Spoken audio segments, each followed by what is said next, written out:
So I've just sat down, you might hear in the background breakfast is cooking. I've just sat down to have a little look at what my route's going to be and double check everything for going to the Cairngorms.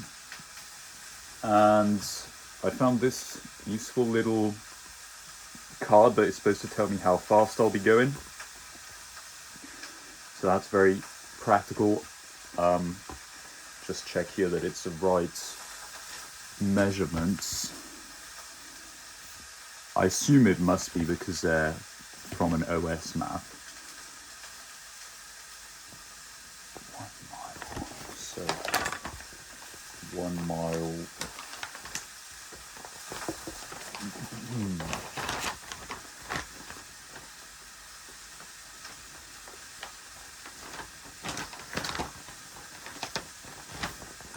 This is my first real time using an OS map, so bear with me.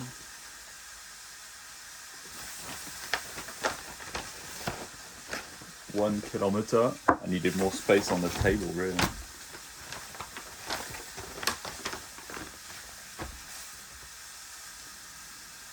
One kilometer.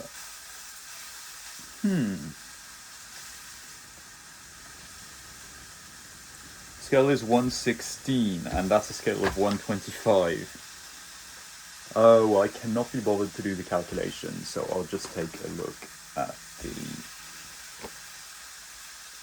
It's not 2 centimeters. No.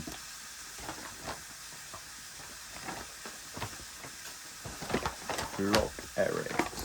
Okay, so... I'm going to be leaving from Dalwhinnie, just there, and I'm going to go all the way down here, and then, so my objective was to actually go all the way down the whole of Loch Erect and arrive here and Dune, and then hike back up and spend the night here. But that is about 25 kilometers, and there's quite a bit of elevation here. That's about that says that's actually about 800 meters, so yeah, I might have to. What I noticed I could do is actually go down this here, and then I believe that's right, cut off here and go up to what is called Loch Pattack, just there. This will be a much shorter route,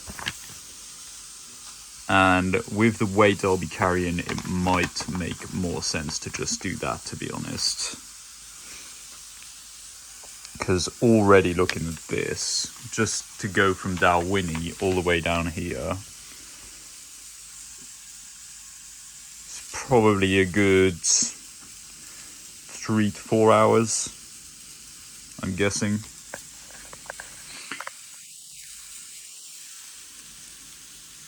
But of course, my measuring tool is way off, so this I could be able to, I suppose, 500 meters, so that's a mile. That's actually a mile. So if you look, that's 1 mile, 2 miles, 3 miles, 4 miles, 5 miles, 6 miles, 7 miles, 8 miles, 9 miles, just to get to Loch Pattack. Yeah, probably need an afternoon for that, and I'll be arriving midday, so that'll probably be the first step anyway.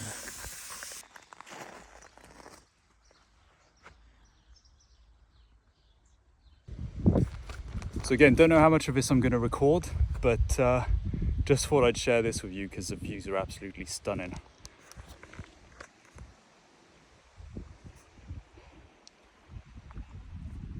And that goes on as far as the eye can see. So this is Loch Erect. It's part of the Cairngorms National Park in Scotland. I've seen a few historic buildings, or what look like historic buildings around here. Sort of architecturally Renaissance style, which is interesting. And according to the OS map, there are a few abandoned mines and that kind of thing around here. And I was just looking over the other side of the lake, and there is in fact there are a few huts, and I couldn't tell if they were used or not, but I was just wondering who kind of lives out there, because there are some sheep. The huts themselves looked abandoned and disused, but there were some sheep, so there was probably some kind of activity going on, at least farming wise. And I mean, I could just imagine living out there in the middle of nowhere, isolated from absolutely everything. There were no roads going to it, nothing. Anyway, onwards and upwards. At the moment I'm putting a lot of faith in my OS map, because I'm walking all this way on the assumption that it's right, and that I will be able to walk up at some point to Loch Pattack. If it's wrong, if there's a closure or anything, I could be in trouble. But fingers crossed, touch wood, it'll be okay.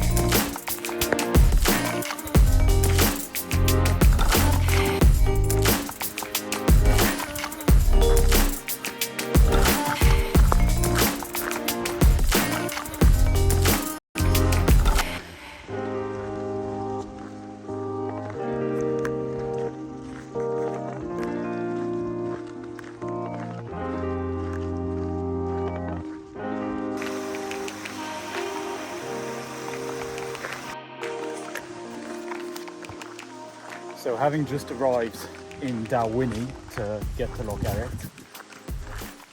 the bus driver said it was the first time in his career that he'd ever dropped anyone off there. So this is what I'm talking about, living life against the grain. I'm quite proud actually, in a way. I'm the first person that bus driver in all his years of experience has dropped off there. It's pretty amazing. I mean, it's pretty amazing to me that there are such remote places right on our doorstep, basically. I'm walking around here and it seems like nobody has been through this place for, could be months, years. The only sign of some activity is that some tree stumps have been cut, but to be honest, that could have been last winter before that.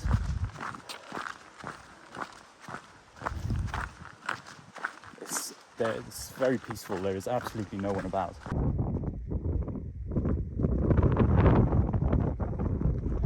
I literally feel like I'm hiking through Mordor at the moment. Lots of deer.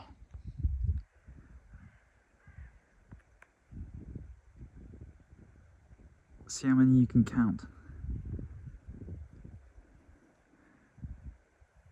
Red deer, I think. Got 5, 6, 7, 8, 9, 10, 15, 20, 25. There's got to be 35, 40 there.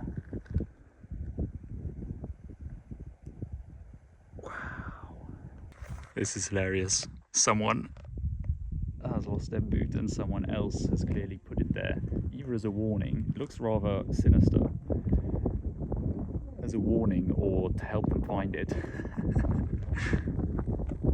And there's wild horses. I don't know how wild they are, but they've got no fence around them or anything. And the fence is behind them. Little wild ponies, hello. So I've just finished walking along Loch and I've turned off towards the Loch Pattack, and there is a bothy in the area, in fact confirmed by the fact that I've just had my first human interaction since I arrived. Everything's rather eerie, to be honest. The weather is dark, as you can see. The air is still, and there's not much activity of any kind, not even sheep grazing, nothing. But I'm coming up on Loch Pattack now. It's right in front of me, look. And over there, if you can see, is the bothy. It's that little white square in the distance there.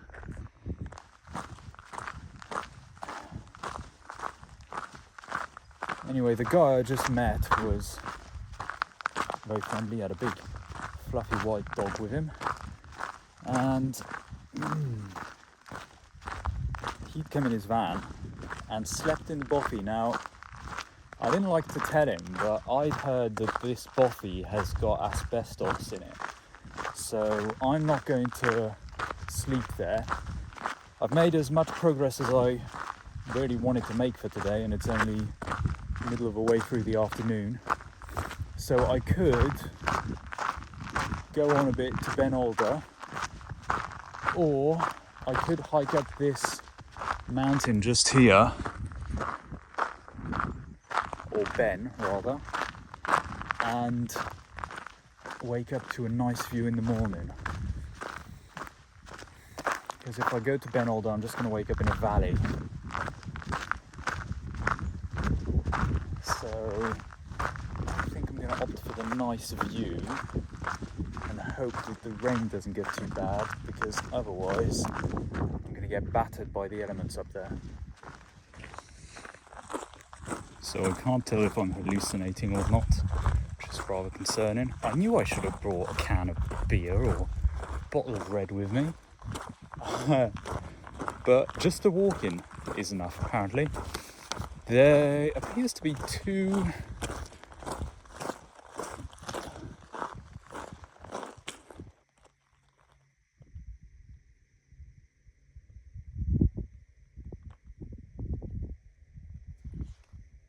figures over there. Sorry, that was a very long pause. But they're not moving. I thought one of them waved his arms at one point, but I'm looking back now and he still hasn't moved for the last 15 minutes.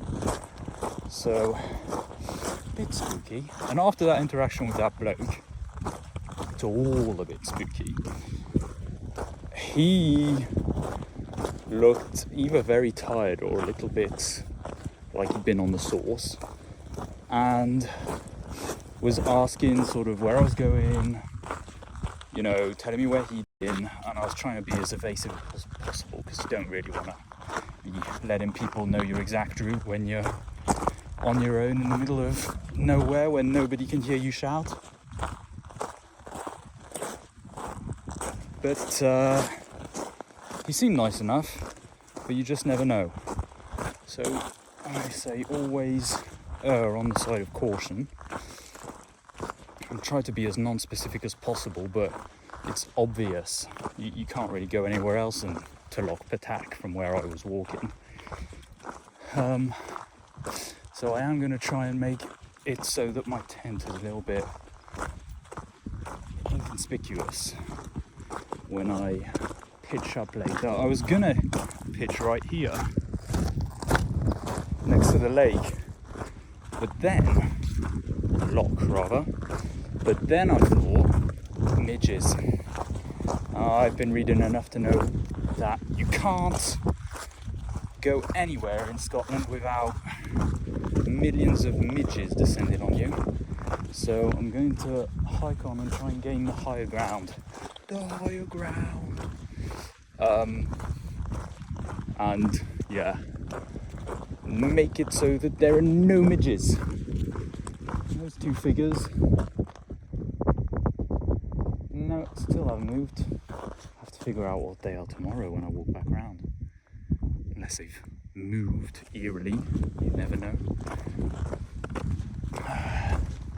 But yeah, like I say, I think I have done pretty well, really.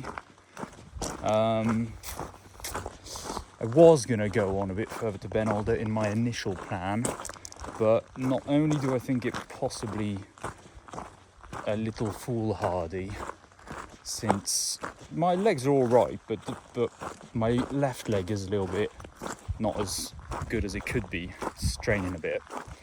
So probably again best to play it safe, call it a day for now, just walk around the loch and pitch up somewhere on the side of this bend. And there looks to be people over there, but it might be just an upturned boat or something. Look how eerie it is. It's so eerie. Oh, hand in the way, Novice. So unfortunately what I feared would happen did happen, and the wind got up, the rain started, and I just wasn't able to catch any footage of me putting up the tent. But I did manage to hike up enough to get behind a ridge and hide a little bit behind that from the elements, and enjoyed a good night in the tent. But I did have a little surprise in the morning, which I'll tell you about in the next episode. So I'm all tucked up now, ready for a good night's sleep. This blanket is really warm. The ultralight sleeping bag is really warm.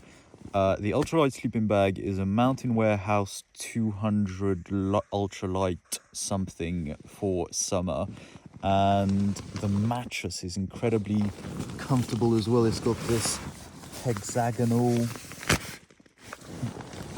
design, and yeah, that is a High Peak which I bought off Amazon for about 25 quid. So that's quite light too. It's only about 800 grams. And I haven't really eaten anything. I'm kind of surviving on pork scratchings at the moment. And I probably should get one of me travel packs out. But I'm trying to think. 3, 4. So I got 4 Wayfarer meals. And they're proper D&V travel pack meals. So they're quite good. I think they're like 400, a bit of moisture on the outside of the tent. It's not getting in at the moment. They're about 400 calories, so not a tremendous amount, but enough for a meal. It's not like you'd have to eat a few if you're hiking a lot, because to be honest, if I start being 1,000 calories out of what I've actually burnt in the day, so say I've burnt 3,000 calories and I have only eaten 2,000, then I'd start getting quite bad headaches. So you'd thought they would make the calorie content a bit higher, but they're only small, so I guess that's what it is. I might have to have it cold, because to be honest, it's not looking like I'm going to get a fire going with the weather being what it is, and my tent doesn't really have any. I suppose if you had a hiking pole, which I regrettably don't, newbie, you could keep the front flap open enough to put just a fire stove under there. But unfortunately, I don't have a hiking pole, and there aren't really any branches anywhere around me, or trees, or anything. So I guess it's going to be cold Wayfarer meal pack for supper tonight.